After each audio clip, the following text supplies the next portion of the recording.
Assalamualaikum warahmatullahi wabarakatuh. Sahabat Akbar di channel Fahmi Huda.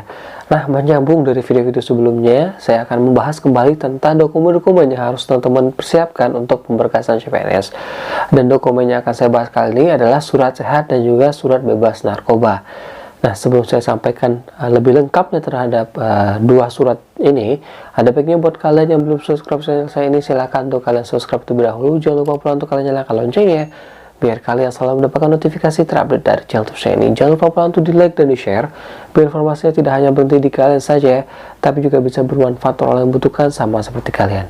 Baik teman-teman, seperti yang saya bahas sebelumnya, bahwa kita sudah membahas mengenai perbedaan data antara KTP, KK, dan juga akta lahir dan bagaimana saya mengatasinya.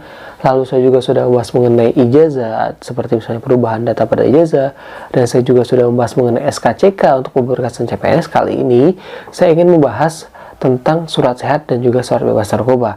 Di sini yang akan saya bahas adalah misalnya kapan kita harus mulai bikin surat sehat ini, lalu juga apa sih isi keterangannya, lalu tes apa aja yang akan teman-teman lakukan untuk surat sehat ini, dan di mana kita harus membuat surat sehat ini. Baiklah, untuk hal yang pertama yang harus kita bahas yaitu adalah kira-kira kapan sebaiknya kita mulai membuat surat bebas narkoba dan juga surat kesehatan ini. Nah, saran dari saya adalah pengalaman di 2017 lalu adalah teman-teman tidak perlu terburu-buru membuatnya sekarang. Walaupun kita tahu bahwa surat narkoba sendiri punya masa waktu sekitar 6 bulan ya kalau nggak salah ya, masa aktifnya. Lalu juga untuk surat sehat juga ada beberapa bulan masa aktifnya, namun saya sarankan membuatlah ketika sudah keluar pengumuman. Dalam arti juga surat sudah keluar jadwal pemberkasan. Kenapa? Karena pengalaman saya di 2017 untuk surat sehat dan juga surat bebas narkoba ini sama dengan SKCK, yaitu ditentukan per tanggal berapanya teman-teman harus bikin. Jadi misalnya gini, ke pengalaman saya di 2017 di pengumuman saya dituliskan bahwa surat sehat, narkoba, dan juga SKCK dibuat per tanggal 1 November 2017. Bunyinya seperti itu. Jadi takutnya ketika teman-teman sudah bikin sekarang, ternyata misalnya pengumumannya nanti teman-teman tanggal 10 November misalnya, lalu untuk pemberkasan surat-suratnya per tanggal misalnya 1 November. Nah, itu akan jadi sia-sia sehingga teman-teman harus bikin ulang surat yang baru. Nah, makanya saya bilang di sini bahwa untuk surat sehat dan surat bebas narkoba itu sebaiknya nanti saja. Lalu di mana sih tempat yang tepat untuk bikin surat sehat dan surat narkoba ini? Tempat yang nantinya disuruh adalah di rumah sakit pemerintah. Jadi bukan rumah sakit swasta, bukan di puskesmas, apalagi di mantri, tapi harus di rumah sakit pemerintah. Nah, ini tujuannya apa? Jadi saya juga kurang tahu ya. Pokoknya intinya adalah kalau mau bikin surat sehat itu harus dilakukan di rumah sakit pemerintah, entah itu di RSUD atau juga di RSUP ya, terserah itu. Nah, tesnya apa aja sih? Nah, untuk surat sehat, untuk surat sehat sendiri tesnya itu nggak sekomplit pada saat nantinya teman-teman akan diangkat sebagai PNS.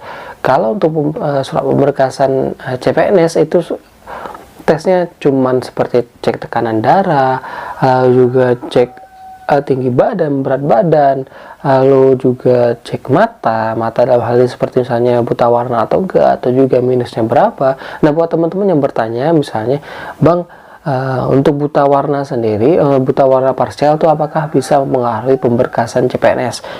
Jawabannya adalah tergantung formasinya teman-teman. Kalau misalnya dari awal formasi teman-teman sudah menekankan bahwa di sini adalah tidak boleh buta warna parsial itu akan bisa mengganggu pemberkasan teman-teman.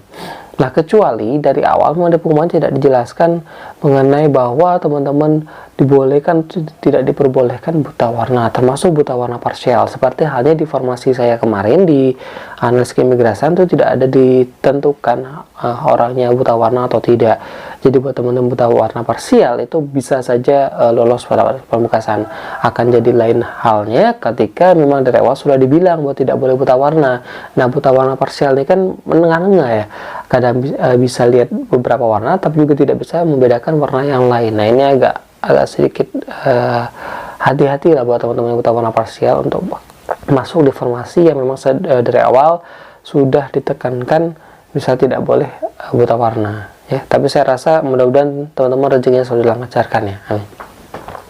Lalu syarat-syarat harus teman-teman, oh ya, berkaitan dengan tes tadi, kalau narkoba sudah pasti ya tes urinnya, jadi air kencing ya teman-teman nanti akan dites untuk mengetahuinya. Kalau untuk tes kesehatan itu tidak terlalu komplit amat ya kalau untuk pemberkasan CPNS ya, masih yang luarnya aja lebarnya, masih yang gejala-gejala kecilnya. Tapi kalau teman-teman memang mau tes komplit juga nggak ada masalah. Kalau saya sih kemarin nggak ya, cuma tes biasa aja. Dan jangan lupa untuk keterangannya di surat sehat maupun di surat bebas narkoba itu diperuntukkan untuk pemberkasan CPNS di instansi instansinya instansi teman-teman. Kalau misalnya di Kementerian Hukum dan HAM misalnya, berarti untuk pemberkasan CPNS di instansi Kementerian Hukum dan HAM. Di Kementerian Hukum dan HAM instansinya ilangin aja. Lalu untuk biaya, nah untuk biaya sendiri berbeda-beda ya pastinya antara rumah sakit di setiap daerah. Kalau pengalaman saya di 2017 nih ya, saya bikin di rumah sakit daerah itu sekitar 450 ribuan. Yang mahal pastinya adalah surat untuk bebas narkoba, karena mungkin alatnya beda ya, butuh alat yang lebih canggih, jadi biayanya lebih mahal lagi.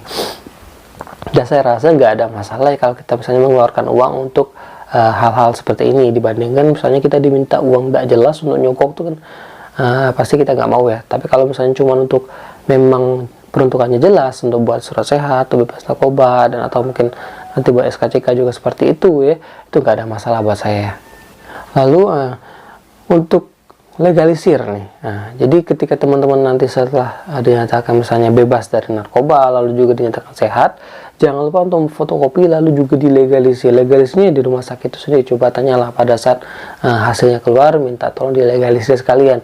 Soalnya ketika saya kemarin, karena kita nantinya akan ada 3 rangkap berkas ya, kalau saya pengalaman saya dulu ada 3 rangkap berkas, jadi 1 berkas rangkap asli, yang 2-nya itu fotokopi dilegalisir. Jadi teman-teman harus siap untuk dokumen legalisirnya, terserah mau bebas, mau legalisir 5, mau legalisir 10, itu terserah teman-teman. Lebih banyak lebih baik, karena memang untuk jaga-jaga juga, siapa tahu misalnya yang dibutuhkan banyak di instansinya teman-teman.